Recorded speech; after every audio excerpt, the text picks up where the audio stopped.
How's it going? So, I wanted to go through the items that I have in my get home bag.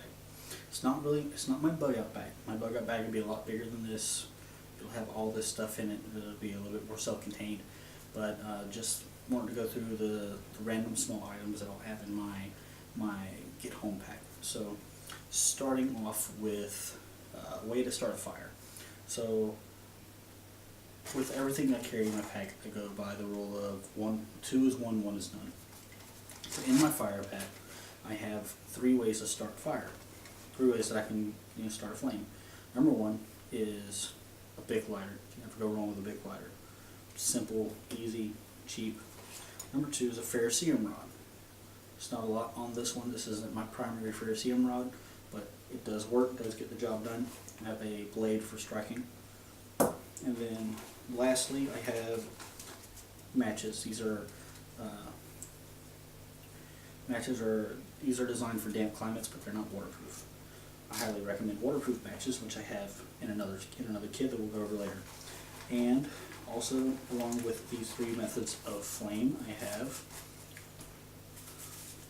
toilet paper that you get out of MREs. Stuff makes great tinder, and it's easy. I already have it, so why not throw it in there, right?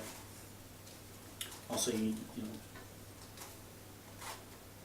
can find tinder in your local environment, dry leaves, wood, what have you. Alright, let's move on to cutting tools. For cutting tools, my primary cutting tool is my LMF2 by Gerber. I love this knife. This is my primary go-to. Secondary, I have the knife in my fire kit. I also have a knife in my survival box that I'll go through later. I also have my Gerber Paraframe multi-tool. It has a couple of different blades on it as well. In addition to that, as far as cutting tools go, I also carry a SOG hand axe, a SOG hand saw,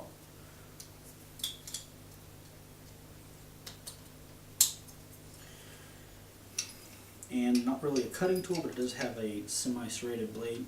I have an entrenching tool, great for if you got to stop in the woods or do your business. You don't want to leave that mess laying around. As far as candlelight or some form of light, I've got my primary is my Surefire tactical light. Alternate is my mini mag light. I also have my laser bright, which on the end I have a green light, and right in the middle, red light. It's great for marking, communication, signaling, or just low light for reading or that kind of stuff. In addition to all that, you also need to make sure you have the appropriate clothing in your kit, and you need to have your clothing. You need to have your kit designed for the climate that you're in. I live in England. It's cold and it's wet, so I have a fleece jacket, then a poncho. I've got a fleece cap. These things are invaluable. Can't find anything warmer than this. Neck gaiter, which I could put around my face. I could put over my head, cover my ears. If I absolutely need to, I can use it as a filtration device to filter water before I purify it. And then gloves. Always have a nice pair of gloves on you. These are lightweight winter gloves. They're not extremely heavy, but at the same time, they're not too thin. These actually are very good gloves for this kind of weather. In addition to all that, I have in a Ziploc bag, pressed Ziploc bag, I have spare clothing items. I have a spare pair of skivvies, a spare shirt, white socks, brown socks, and on the other side, wool socks, and sealskins. Sealskins, if you don't know, are waterproof socks, just in case the boots that you happen to have are not waterproof. Also, headgear. Have some kind of headgear, no matter if it's a camouflage hat, if it's a blue hat, as long as it's not something too bright. You don't want to stand out too much. Compass orienteering device. Good old military style and static compass. Emergency whistle. Orange lanyard. a sewing kit for patching gear, repairing stuff, stuff of that nature. Small pair of binoculars, nothing too fancy, nothing too powerful, but small enough. But they do their job. I believe these here are 25 by 12 by 25 at 1,000 yards, 252 feet at 1,000 yards, so not too bad. I have a combat ID kit. Inside this is a IR strobe with battery, as well as an IR pad. A nice long strand of 550 cord. I have a knife sharpener. This knife sharpener also has a tool for sharpening serrated blades. This is the best knife sharpener I've ever owned. This is a Smith's knife sharpener. It's got the ceramic and the carbide edges. You can get these on Amazon for like $7 or $8. These are great little knives. Over here, we've got these are flushable wet wipes, or flushable baby wipes, kind of. I mean, baby wipes are probably the best thing you can have in your pack, for field showers. Small moist towelettes. You put a couple of these in your pocket so you ain't got to keep digging into your bag to get your wet wipes out. Toilet paper.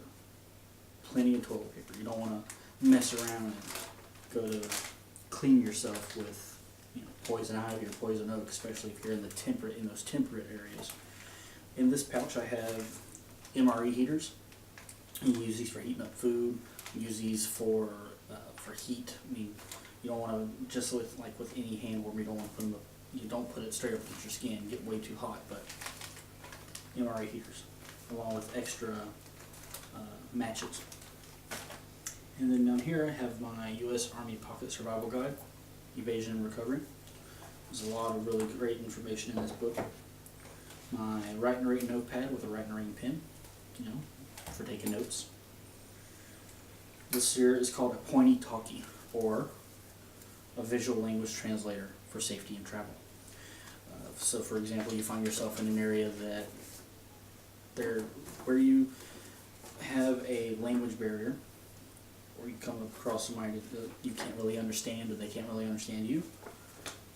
This has a plethora of information. If you need something, or you need some kind of information, or need help with anything, this is extremely invaluable. A copy of the U.S. Constitution, because why not? And a phone card with 60 minutes on it. This phone card has never been used. It will never expire. So if I find myself in an area that doesn't have cell coverage, or cell phones are down, but the only thing we have are landlines, or like a payphone or something, I have a way to contact someone if I need to. Then I have duct tape. You'll want to carry too big a roll, but at the same time, you want to have enough that you can patch gear, you can attach gear to your pack. Small roll of duct tape would do just fine. I have OD green. Spare battery pack for cell phones or other electronics. This is a self-contained survival box. Everything in. If I had to get out real quick, this is what I'd want to have on me. So I'll do another video on this later. And then this is my med bag that attaches to the outside of my get home bag. We'll go through this in a different video as well. This here, not a lot of people think to have this on. I noticed it.